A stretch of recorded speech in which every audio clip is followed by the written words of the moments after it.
Hello, Internet. This is Bradley Poole, reading my essay, Hitler Worship, How Rene Girard's Memetic Theory Explains Modern Western Politics. 1. Our Political Religion. These days there seems to be no shortage of pundits and would-be philosophers bemoaning the influence of religion on modern Western politics. Each of them, when making a coherent argument, makes the same argument. Matters of policy should be determined by verifiable facts, not irrational fears and superstitions. I must confess that on this point I agree with them. Given that I am a Roman Catholic who takes his religion seriously, this may seem surprising at first glance. However, I cannot deny the facts. The American Republic and nearly all of Western Europe have been overtaken by a particularly insidious breed of superstition, one that is uncompromising in its beliefs and militant in its attitude towards non-believers. It does not tolerate dissent, nor rational discussion, nor allow any area of society to be outside the judgment of its magisterium. Worst of all, despite the goodwill and best intentions of many of its adherents, it has brought little but anger and strife to our political discourse. I am referring, of course, to the cult of Adolf Hitler. To clarify, I am not referring to any sort of pseudo-church that sees Hitler as a deity, demigod, or demiurge. I am also not referring to any group that, while denying any claims of his divinity, holds that he was some sort of saint or guru, or any sort of model of good behavior, though sadly I am sure such groups exist. I am not even referring to white supremacists of any kind, nor any group who shares his reprehensible views on race. In fact, the sort of devout believer to which I am referring would be offended and scandalized to be associated with the man in any way, shape, or form, save as an eternal adversary. What, then, do I mean by the cult of Adolf Hitler? Imagine a professed Christian who speaks very little of Christ, but talks at great length of the devil. Their favorite, or at least most quoted Bible verses, always seem to involve either the punishment of the damned, or the craftiness of the devil, or the oracles of the prophets denouncing the wicked. They always appear both frightened and angry, fearing demonic influence from the most mundane things. It would be wrong to describe such a person as a Satanist. It might be fair, however, to say that fear of Satan holds more weight in their mind than the love of Christ. This is what I mean by the cult of Adolf Hitler. An effortless mode of behavior and thought that treats Hitler not as a mere man, a murderous dictator in a century full of murderous dictators, but as an incarnation of an immortal evil that may return at any time, wearing a new face, weaving new lies, and murdering new victims.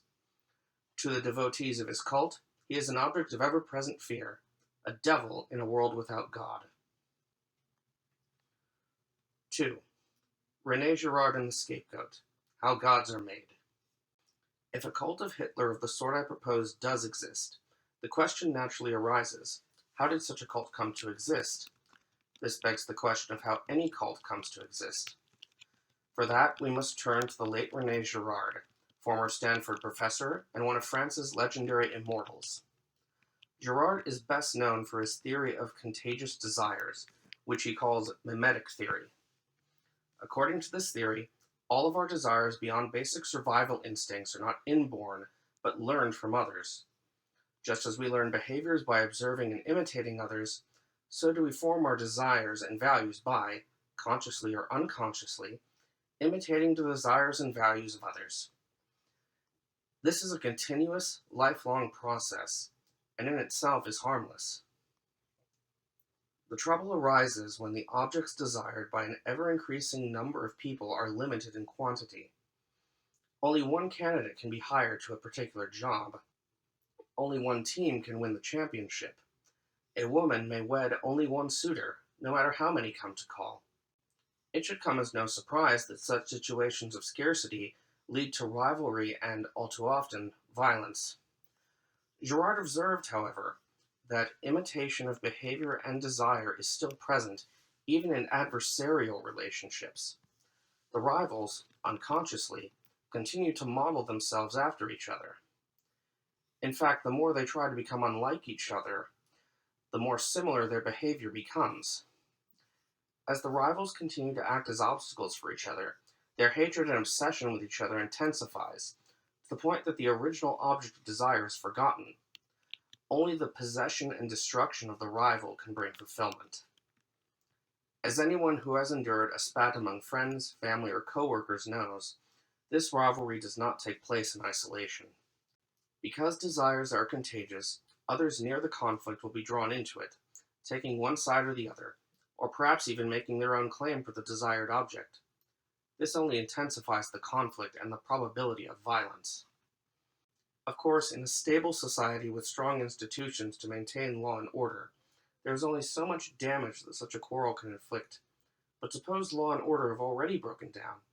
Such a conflict, such raging rivalries and hatred, could potentially destroy the entire community. Girard's research presents our ancestors in such a situation. Proto-communities tearing each other apart and, unlike their animal cousins, unable and unwilling to put the brakes on their aggressions. Humanity might have destroyed itself in its infancy, if not for a momentous accidental discovery. In any human community, the more uniformity is aspired to, the more noticeable any differences become, no matter how minute. Even in normal circumstances, any person with a physical deformity, different ethnicity, or who belongs to a minority religion sticks out. But in the scenario just described, when society is broken down in an all-against-all memetic rivalry, outsiders draw even more attention to themselves. Agitated and eager for peace to be restored, the crowd turns on the outsider, blaming them for the whole affair. What follows is all too predictable. The outsider, now a scapegoat, is either expelled from the community or, more likely, murdered by the mob. The murder of the scapegoat proves cathartic, and peace is restored. The community, not understanding what has happened, begins to associate the victim not only with the chaos it supposedly caused, but with the peace that resulted from its death.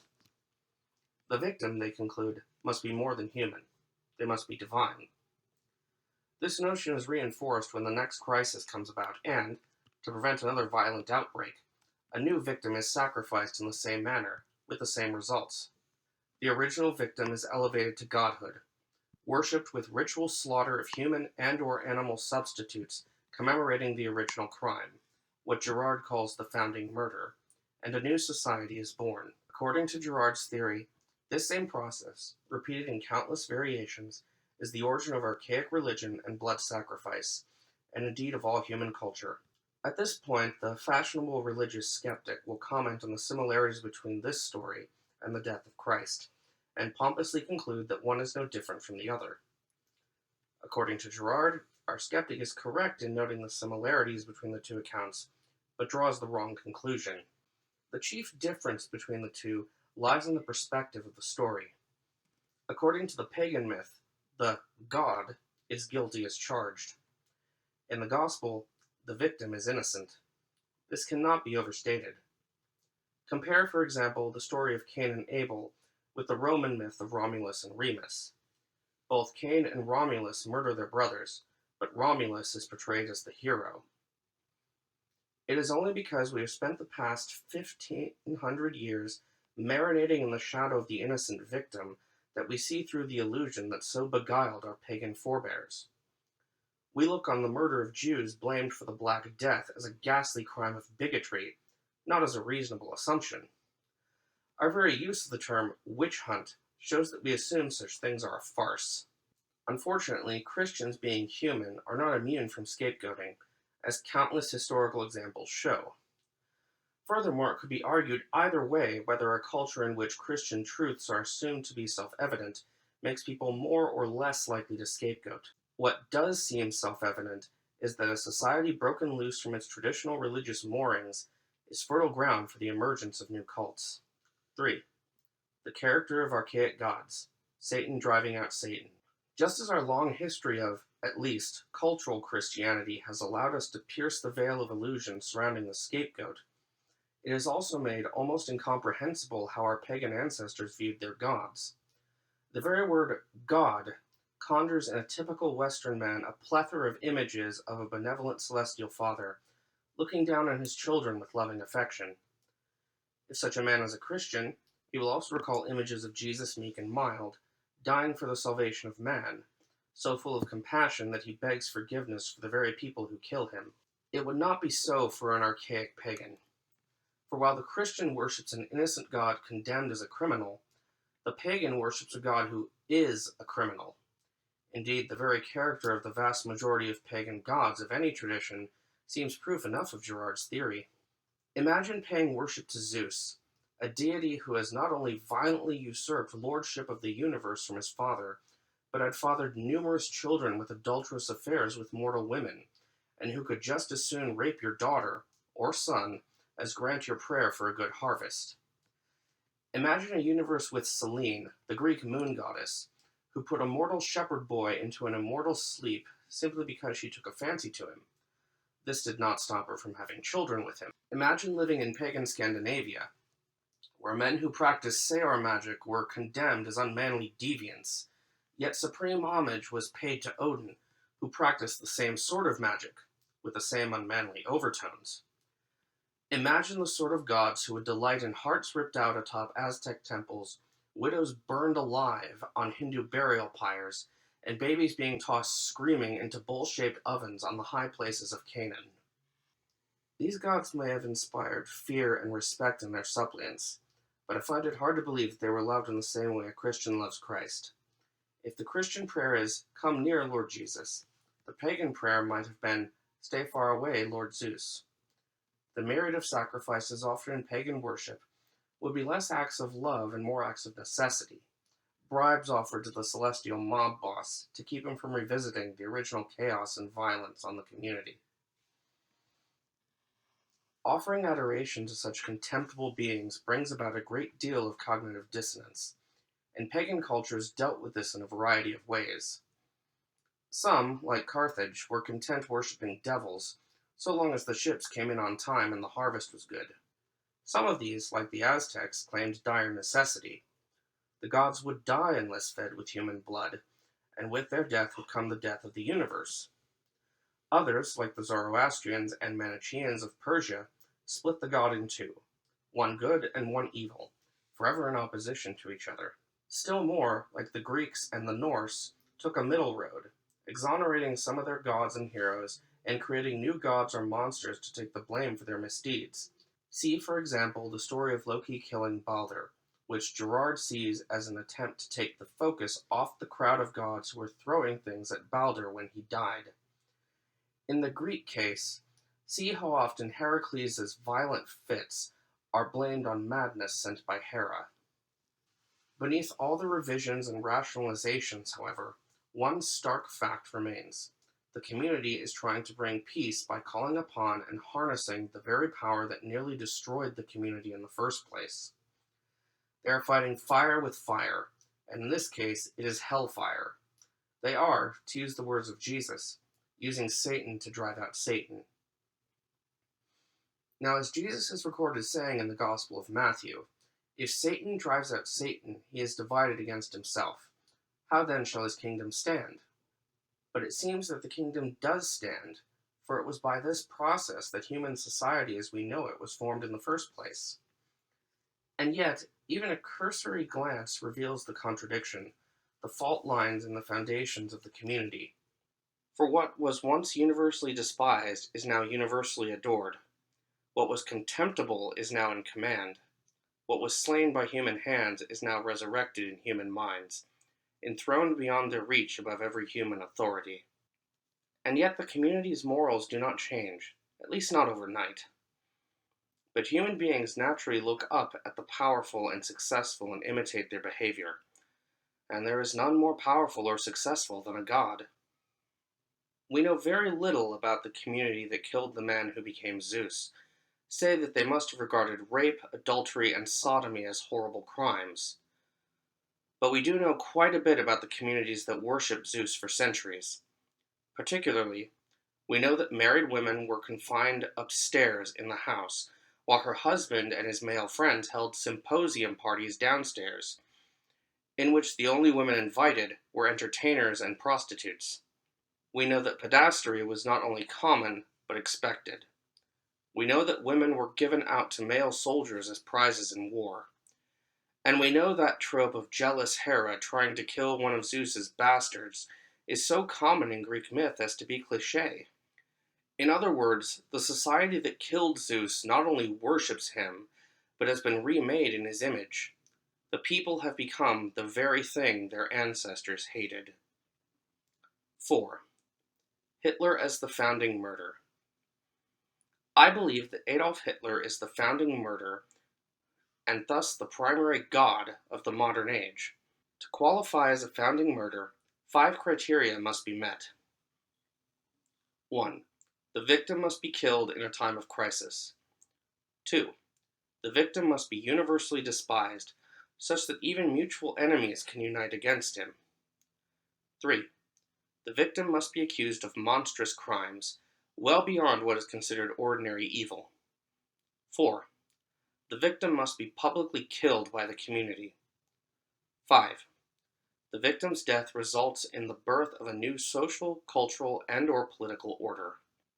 Hitler obviously meets the first 3 criteria. If World War II is not a crisis, nothing is. He was certainly despised by his rapidly increasing number of enemies, and accused of monstrous crimes. Indeed, his real crimes were even more horrid than his enemies had imagined. As for dying publicly, it is true that Hitler shot himself in a bunker hidden from public view. However, the state he created in his own image was destroyed on the world stage. The lynching, in this case, was done by armies rather than a village mob.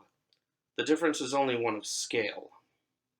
As to the last criteria, one is only to consider the number of international organizations that sprang up in the aftermath of World War II, such as the United Nations, the Warsaw Pact, NATO, etc., and the institutions that they replaced, the European empires and the League of Nations, for example, to see its validity. Even common terms we use to describe nations, such as First World and Third World, refer to the international order formed immediately after the war. For reference, First World equals capitalist, Second World equals communist, Third World equals unaligned. Furthermore, Hitler and the Nazis have left an indelible mark on our popular and political culture. Though it may be considered bad form, calling a political opponent a Nazi or comparing a politician from a rival party to Hitler is so common as to be unremarkable. As for entertainment, Nazis or pseudo-Nazis are stock villains for everything from action movies to serious dramas to video games. J.K. Rowling's Harry Potter series, for instance, is about school-aged children fighting against Wizard Hitler and his wizard Nazis. George Lucas's Star Wars and its many sequels revolve around a plucky group of rebels fighting against Space Wizard Hitler and his space Nazis, who are even called stormtroopers. Interestingly, J.R.R. Tolkien spilled much ink to convince his critics and fans that Lord of the Rings was not about the Nazis or World War II. This notion has yet to die off. It seems only natural to us that any great story of good triumphing over evil must really be about that time we all came together and destroyed Hitler. 5. The political left and the cult of Hitler. Becoming what you hate. It will be fair to ask why Hitler and his Germany have had this effect, as opposed to Tojo's Japan, Mao's China, or Stalin's Russia. Arguments could be made that they were too foreign, Tojo and Mao, or that too many in the West were sympathetic towards them, particularly Stalin. But I think the reason Hitler has such resonance in the Western mind is that we recognize him. He is a demon of our own making, and in his anti-Semitism, his racism, his lust for conquest, his cruelty to the other, his occultism, and his self-serving pseudoscience, we see a reflection of our own civilization's sins, an avatar of everything wrong with our society. The political left has embraced this idea and has never let go of it. Like a Christian searching the Old Testament for foreshadowing of Christ, the modern leftist, in general, looks upon the history of their own civilization and sees nothing that they do not see in Hitler. In the face of such a miserific vision, the leftist does the perfectly sensible thing and runs headlong in the opposite direction, and, less sensibly, builds their worldview on the exaltation of opposites. Hitler was white, therefore non-whites must be elevated. Hitler was a man, therefore women must be exalted. Hitler was for a monocultural society. Therefore, we must have a multicultural society. Hitler was authoritarian. Therefore, authority, including religious authority, must be rejected. Hitler was, allegedly, straight and persecuted homosexuals. Therefore, we must exalt the homosexual. The list could go on and seems only to exclude Hitler's vegetarianism and his permissiveness of abortion and euthanasia.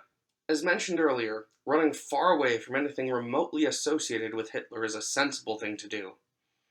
It is thanks to that impulse that racism has become unfashionable in the West, and that the civil rights movement in the United States had the success that it did.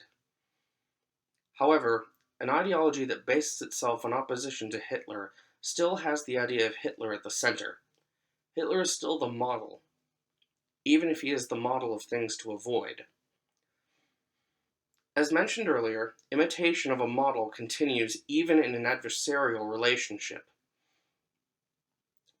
Given this relationship, it is no surprise that the modern left everywhere advocates for a stronger, more powerful state, the censoring of so-called hate speech, as well as championing abortion and euthanasia. But this is not the only respect in which they have become imitators of their idol. Spend any amount of time on a far-left website or forum, and you will find that they, too, have identified the source of all evil in a single gender of a single ethnic group. For what else are we to conclude when their academics speak of whiteness as though it were a disease? What are we to think when works long considered classics are removed from school curriculums because their authors are dead white men? How else are we to react when feminist activists speak of the patriarchy in the same hysterical tone as cracks of yesteryear spoke of the Illuminati? Or when the phrase white privilege is used to diminish the accomplishments of an entire group? The barrage from academia, activists, and talking heads in the media is relentless, determined at all costs that the target group must be regarded as a pariah, worthy only of being ignored. The alternative is Hitler and the death of the Republic. One might reasonably object that, in a society that has long favored white men, that some vestiges of that privilege may remain and need to be corrected. One might also object by noting the large presence of whites, including white men, among the political left, including in positions of power. I grant the first objection is obvious, with the proviso that not every problem is a nail that needs to be hit by that particular hammer.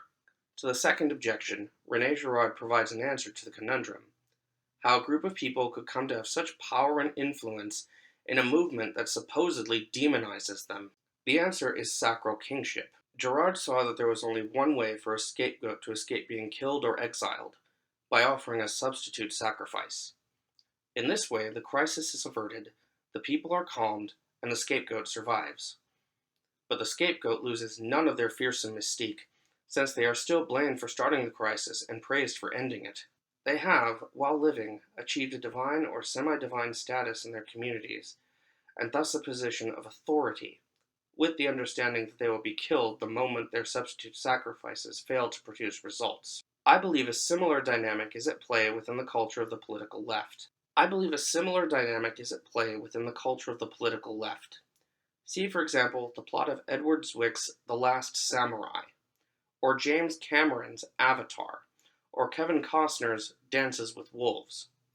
In each of these films, the hero is a white man who encounters a foreign culture in conflict with his own, and sides with the foreign culture against his former comrades.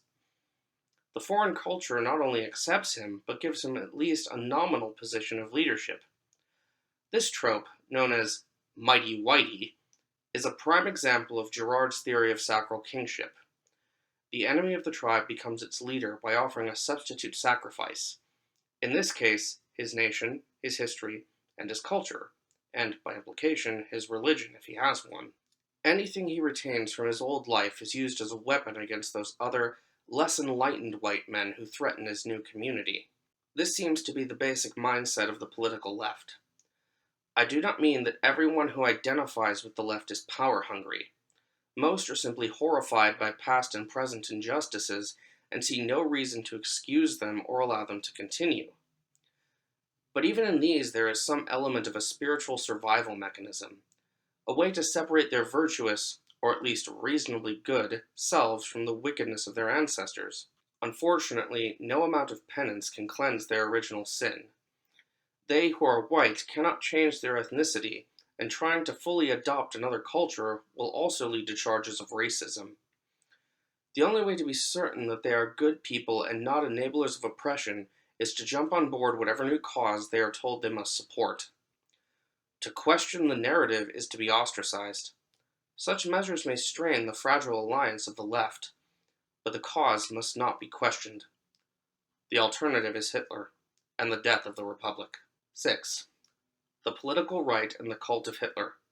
Secular Satanism. Before discussing the right side of the political spectrum, we must acknowledge, pardon the pun, the elephant in the room. The left accuses the right of being Hitler-loving racists, and unfortunately there are some who fit the bill, but in terms of numbers, these are a minority. In any society there will be sick souls with a morbid fascination of evil, who will fight under the banner of whatever their home society considers demonic. But this does not describe the vast majority of the political right. Most on the right despise Hitler as much, if not more, than those on the left. The difference lies in how they view their history in relation to the man. For the left, Hitler is a natural outgrowth of Western civilization. For the right, Hitler is an aberration, a cancerous cell in the otherwise relatively healthy body of the West. This is the primary reason why they despise him, and why they are hostile to the ideas of the left. They see both as a perversion of their heritage. If the maxim of the left is, to quote Psalm 106, "We have sinned with our fathers," the maxim of the right is, "Honor thy father and mother." This reverence for ancestors and all they have passed on to us is entirely natural. Without our forebears, we would not exist. The world we inhabit, for good or ill, comes from them. But what is this inheritance, this store of spirituality, culture, and philosophy that the right wishes to preserve? The answer will vary based on who you ask. For some on the right, it is the spiritual heritage of the West that matters most. Christianity, usually in whatever form the respondent holds, is what defines and sets the West apart from everyone else. Others see more value in the ideas of the Enlightenment, or democratic government, or capitalism. There are even a few genuine monarchists to be found. And sadly, there are those who see their inheritance as a matter entirely of race. Like the left, the right is not a monolith. Its members are usually allies of convenience who may despise each other as much as their mutual enemies. Yet on one point they all agree. Those on the left are destroying what they hold dear, and it cannot be allowed to continue. The alternative is Hitler and the death of the Republic. Now, it is true that the right seems far less prone to bring out the Nazi accusations than the left, though it does happen. I recall seeing a video on YouTube during Obama's term in which a group of young conservative activists sang a parody of "Springtime for Hitler" in front of a giant poster of Obama sporting a Hitler mustache. I would argue, however, that the Hitler cult that grips the modern left is just as embedded in the DNA of the modern right. For the modern right, like the modern left, is a product of the Second World War. It would be too easy, though not entirely false, to argue that the right uses, or did use, communism just as the left uses Nazism, as a militant boogeyman ready to jump out and destroy everything unless votes are tossed in their direction. Even in this sense, though, it must be remembered that the right is, for the most part, reactionary. They are not trying to tear down a civilization, but rather preserve and repair, like a watchman standing atop a 1,000-year-old castle in which his people have lived for generations. Essential to the worldview of the right is the notion that they are on defense, whether against old enemies or insidious new ideas. The modern right, however, has added another layer to this notion, that they, the rightful owners and heirs of the castle, are no longer in charge, and usurpers, i.e. the left and or foreigners, have taken over what is rightfully theirs. Now, this notion is not entirely false. America and European culture have changed dramatically since the 1950s, for good or ill, but its chief effect on the mind of the right is to allow them to be the guardians of tradition and rebels against the status quo at the same time. To be on the right is to experience the thrill of being an obnoxious Satanist while still claiming the name and/or culture of Christianity. The religious element bundled in this contradictory ideology cannot be overlooked. To be fair, many Christians embrace the political right in reaction to the left's enthusiasm for abortion and unrestrained sex, a fact that the political right has taken advantage of in election after election. But this religious identity is important in another way. It cloaks the cult of Hitler in a Christian garb. Two examples will suffice to illustrate this. The first is a common accusation directed at Barack Obama during his term as president: Antichrist. It seems silly now, but many American evangelicals were convinced that, now former, President Obama was going to take over the world and usher in the 7 years of tribulation prior to the second coming of Christ. The second example is an article by John Zimmerick entitled, "If We Reject Trump, We May Be Inviting Persecution." Published just prior to the 2016 election, Zimmerick compares Donald Trump and Hillary Clinton to Constantine and Diocletian, respectively. What both these examples have in common is that the response they hoped to provoke makes little sense according to Christian theology. Evangelicals under Obama did not hide in bunkers and pray as though the coming of Christ was the only thing that could stop him from world domination. Rather, they fought his agenda every step of the way using political tactics, as though they believed the ultimate servant of Satan could be dethroned by elections. Likewise, Mr. Zimmerick surely did not believe, I hope, that Hillary Clinton would demand literal worship from the masses and be throwing Christians into gladiator arenas, or that a single election would be enough to stop her if she and her supporters were truly that diabolical. In either case, the message was not a warning of spiritual danger, but a call for political action against a political threat, one that they believed would destroy them and their way of life, and the only way to avert disaster was to vote Republican. The alternative would be Hitler, and the death of the Republic. 7. What is to be done? To quote C.S. Lewis, opposite evils, so far from balancing, aggravate each other. And so it is with our modern politics. In both Europe and North America, there are two political camps, left and right, each trying to convince the public that their opponents are, essentially, Nazis. As we've seen, adversarial relationships are still built on imitation. It would be bad enough if either side simply imitated the other, while being in fierce denial about it. We might be able to encourage both sides to be more civil and better behaved, and they might, in time, imitate each other in honesty and mutual respect rather than hatred. Unfortunately, both sides of the spectrum have only one eye on their immediate opponents. The other eye is fixed upon the hidden third of this unholy trinity, Adolf Hitler, the dark god of democratic doom. As the third piece of this demonic triangle, the idea of the dead dictator draws both sides to himself, just as they draw each other to themselves. Both sides ramp up the Nazi rhetoric while becoming more intolerant, more belligerent, more tribal, and more convinced that their society is in a deep crisis that only ideological authoritarian rule can solve. The crisis, imagined differently by either side, is largely a product of their fever dreams. Did any sane person really believe that George W. Bush was going to transform America into an evangelical theocracy? Or that Barack Obama was going to throw all gun owners into FEMA camps? The authoritarian solutions, however, are very real, or can be if left unchecked. Meanwhile, our infrastructure is crumbling, we're trillions of dollars in debt, and seem to never run out of small wars in which to waste blood and treasure. The European Union, meanwhile, is falling apart under a different set of crises, but with the same ideological deadlock. What is to be done? Ironically, I believe the Jews might have the answer to the West's Hitler problem. I was privileged at one point to attend a Jewish Purim service. For those who do not know, Purim is the Jewish festival commemorating the events told in the Book of Esther. During the ceremony, the entire Book of Esther is read, with a peculiar twist. Every time the reader mentions the name of Haman, the court official who tried to massacre the Jewish people, the entire congregation shouts and makes all manner of noise, trying to drown out the name. The point is clear. While Esther and Mordecai, The heroes of the story are worth remembering. Haman is not. He deserves to be forgotten. I believe this is the same attitude we must take with Hitler. We must forget him. Not his victims, not the brave men and women who fought him, but the man himself.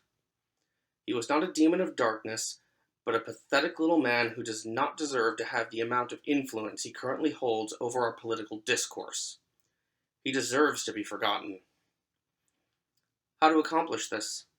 Not by political or legal action. Any sort of censorship law would inevitably backfire.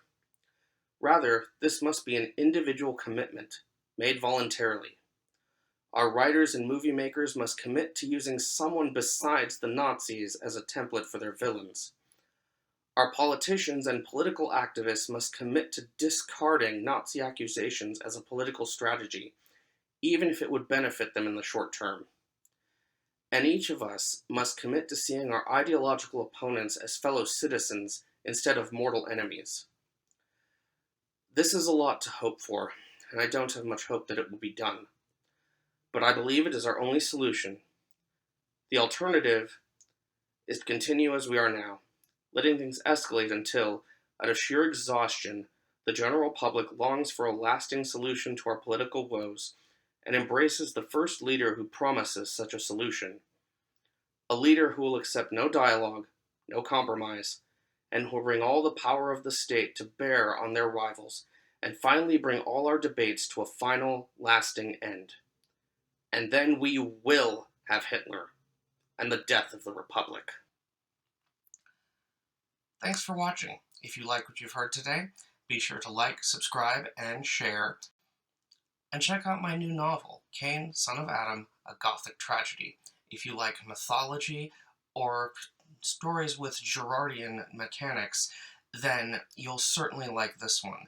It is about Cain, the world's first murderer, and it tells his side of the story. The link is in the description below. This is Bradley Poole, signing off.